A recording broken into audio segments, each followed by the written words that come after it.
And the first campaign we have launches on November 1st, and it's called Totems and Taboos. And this plays 1 to 6 players. It takes about 30 to 90 minutes to play.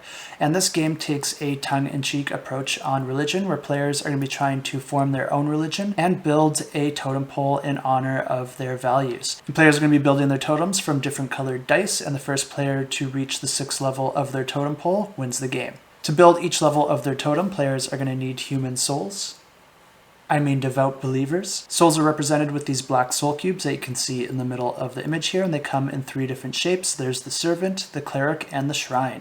And each of those is going to help you gain more souls, and you're going to need different combinations of them in order to build each level of your totem. The first level of your totem is free, and you might have noticed that each die comes in one of 6 different colors. And that's important because each color is going to represent a different value or principle of your religion, and it's also going to determine your starting resources and your turn order. There's also a deck of cards for each color, and depending on the die that you started with, you're going to draw 3 cards at the start of the game, matching the color of your first die in your totem pole. Each card will have a special action or ability that can help or harm players along the way, and it will usually require spending different souls in order to activate that card. Some cards also have an additional bonus ability that will get activated if you have a specific colored die already in your totem pole. You might have noticed that the different colored decks are also placed out in a circle around the play area, and that's important to note because you can only place a die on your totem that matches the color of your last totem or the color that is adjacent to that color in the circle.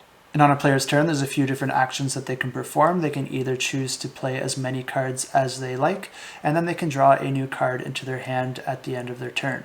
Or they can instead choose to discard all of their cards, and whether you played all your cards or if you discarded them all, if you end up with no cards in your hand at the end of your turn, you draw back up to 3. So it's always efficient to try and play all of your cards. Alternatively, players can choose to skip their turn, and if they do that, they can gain a Servant Soul Cube, which is the lowest level, or they can upgrade a Soul Cube to the next level. If a player chooses to play their cards and is able to play 3 cards of the same type in a single turn, then they're going to also gain this Cleric card that you can see adjacent to the deck of cards here. And that's going to grant an ongoing special ability as long as you have it in your possession, but it can also be sacrificed for a powerful one-time effect. At that point, the card gets returned beside the deck of cards that you took it from, which makes it available for other players to try and add it to their hand. This looks like a really fun little game here with some really nice components, so if it interests you, I have the link to this campaign page in the description below.